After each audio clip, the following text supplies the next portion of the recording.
It is just about year's end, so a lot of us are doing some last-minute tax computations and giving, particularly, so that we can lower the tax bite come April 15th. To give is divine, to err is human. However, to mess up with the IRS is very uncomfortable indeed.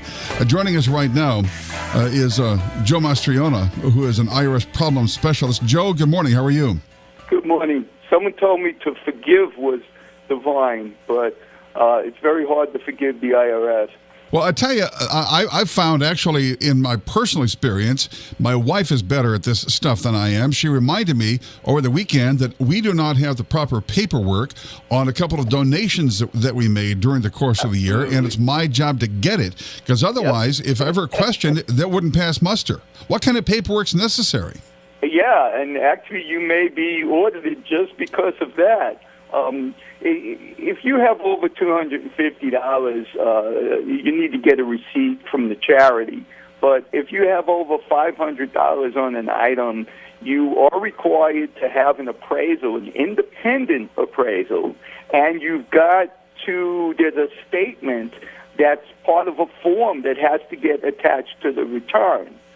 So she's probably telling you that you need to go to the charity to find out, a statement from them, first of all, on what you gave and did you get anything in return, because you have to subtract that. Right. But also to get an appraisal, to get an independent appraisal.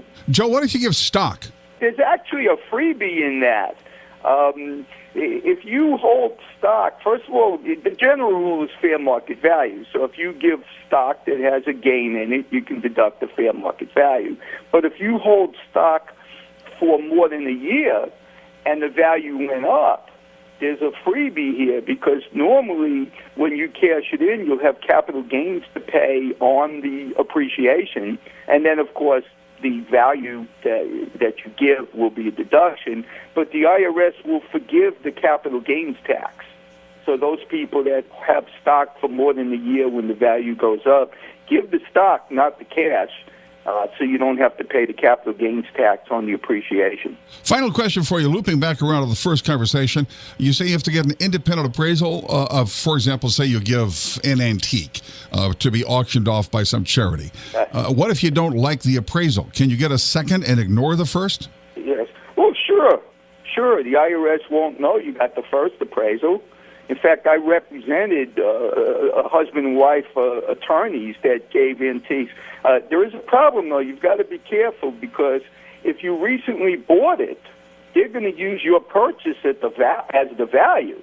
That's a common thing. I've had a client that bought African art and gave it to a school, and the school, because he donated it, gave him a value that was very high. Joe Mastriano, IRS problem specialist, thank you so much for being with us. I appreciate your time, Joe.